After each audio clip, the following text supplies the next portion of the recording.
Fala pessoal, boa noite, boa noite.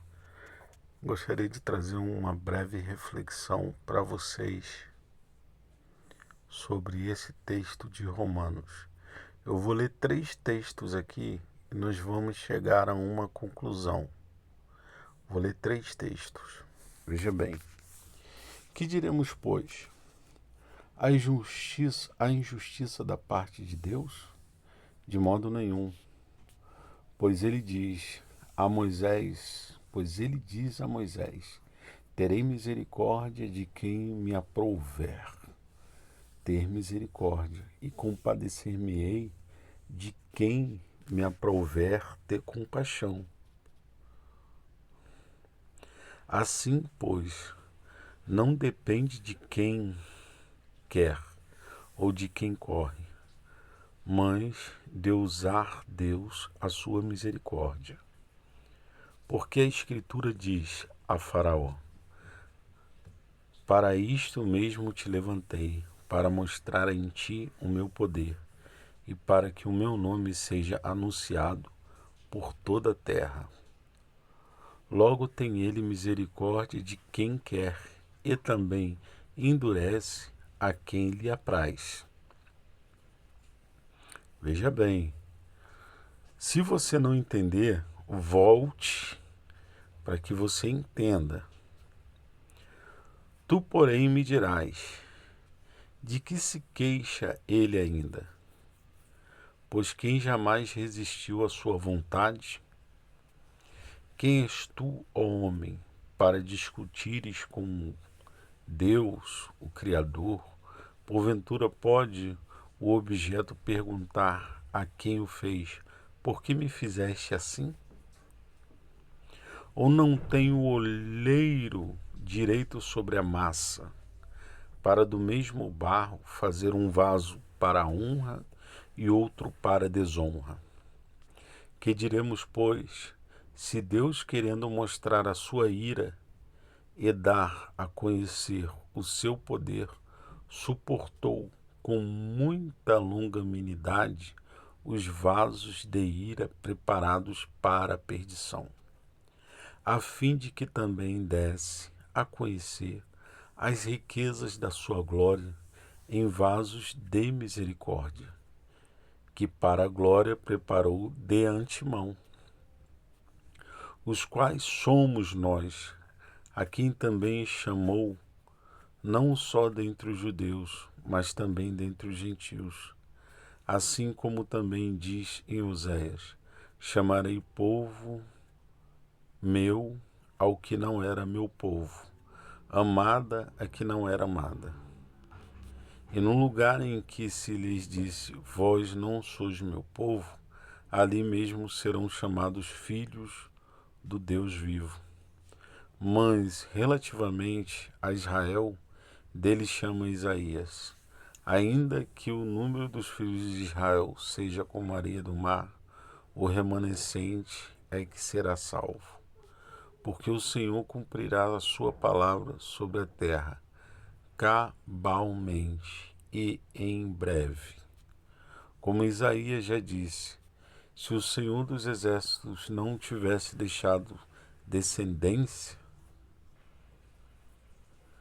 ter-nos-ia tornado como Sodoma e semelhantes a Gomorra.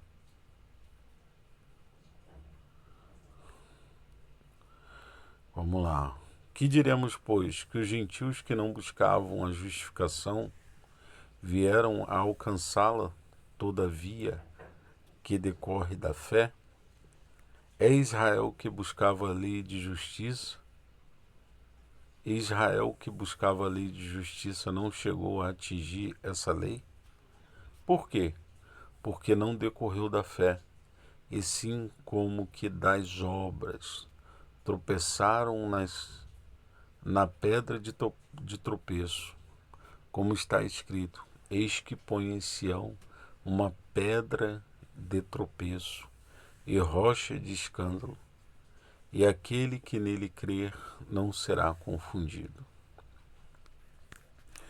Então veja bem, o texto que nós lemos fala sobre eleição. tranquilo, fala sobre eleição. Só que veja bem, em nenhum momento o texto fala sobre salvação espiritual. Isso é uma coisa que nós devemos perceber nesse texto. O texto não fala sobre salvação espiritual. O texto fala sobre predestinação na carne, entendeu?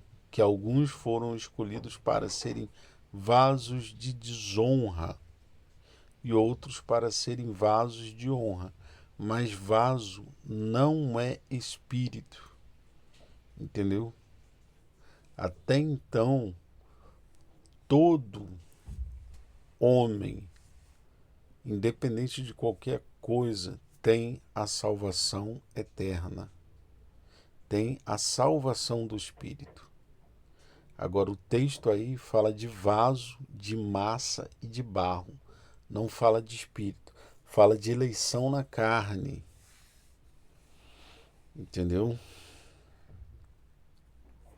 O texto não fala de coisas espirituais. Agora, nós vamos entender agora, eu vou para outro texto agora, para a gente entender essa questão de espírito.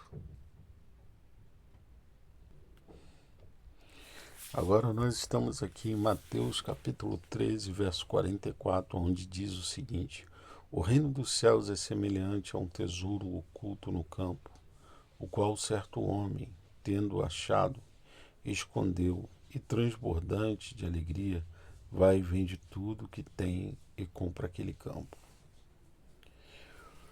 Aí começa a entrar o lado espiritual da coisa. O reino dos céus é semelhante a um tesouro oculto. O tesouro está oculto no campo. O tesouro é o espírito. O campo é o corpo, o qual certo homem, tendo achado, tendo entendido, escondeu e transbordante de alegria, vai, vende tudo que tem e compra. Quer dizer, o homem que escondeu o tesouro foi o próprio Criador. Ele escondeu o tesouro e ele também planejou a compra do tesouro que é o nosso espírito. Ele planejou esta compra. Então, o reino dos céus é semelhante a um tesouro oculto, escondido no campo. O espírito está escondido no corpo.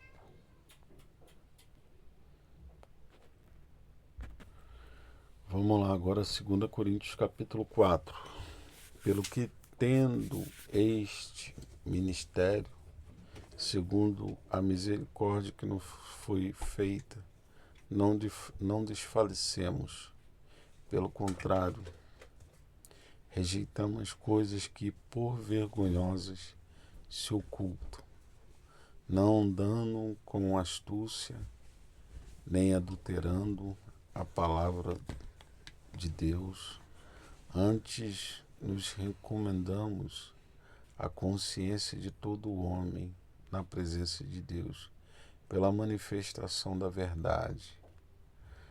Mas se o nosso evangelho ainda está encoberto, é para os que se perdem que está encoberto, nos quais o Deus deste século cegou o entendimento dos incrédulos. O Deus desse século, naquele tempo que Paulo estava dizendo ali, o Deus desse século era Moisés. Hoje já não é Moisés. Hoje é outro, porque um tomou o lugar de Moisés. Um outro tomou o lugar de Moisés, para que lhes não resplandeça a luz do Evangelho. É aquele Deus que todas as pessoas falam assim, não, mas eu tenho que ser como ele foi. Eu tenho que andar como ele andou. E nós não somos, nós somos do Espírito. Paulo fala que o, o, o nosso padrão é espiritual, é o Cristo ressuscitado,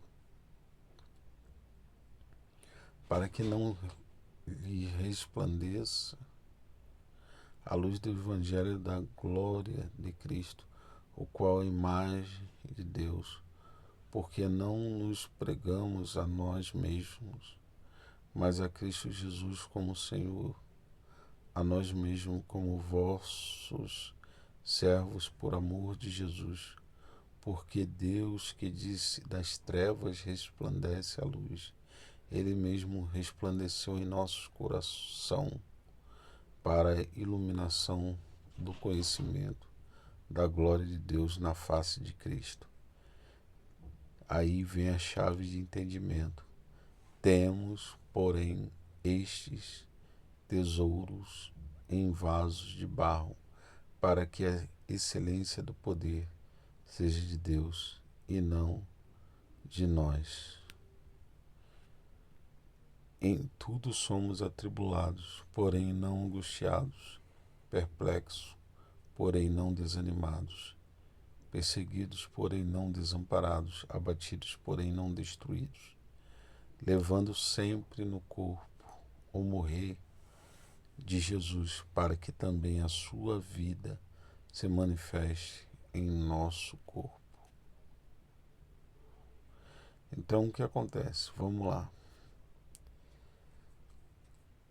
Em Romanos 9 fala sobre corpo. Corpo e barro, carne. Não fala sobre salvação no espírito. Fala sobre para que o Criador criou vasos de honra e desonra. Não está falando de coisas espirituais, está falando de coisas terrenas. Entendeu? É o que você é na carne.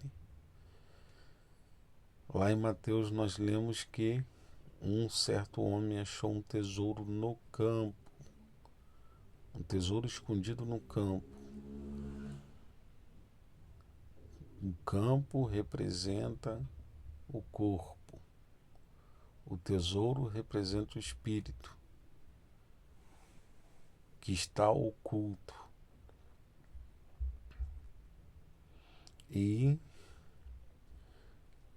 o homem teria que pagar um alto preço, quer dizer, o pai enviou o filho para resgatar esse tesouro que está dentro de nós.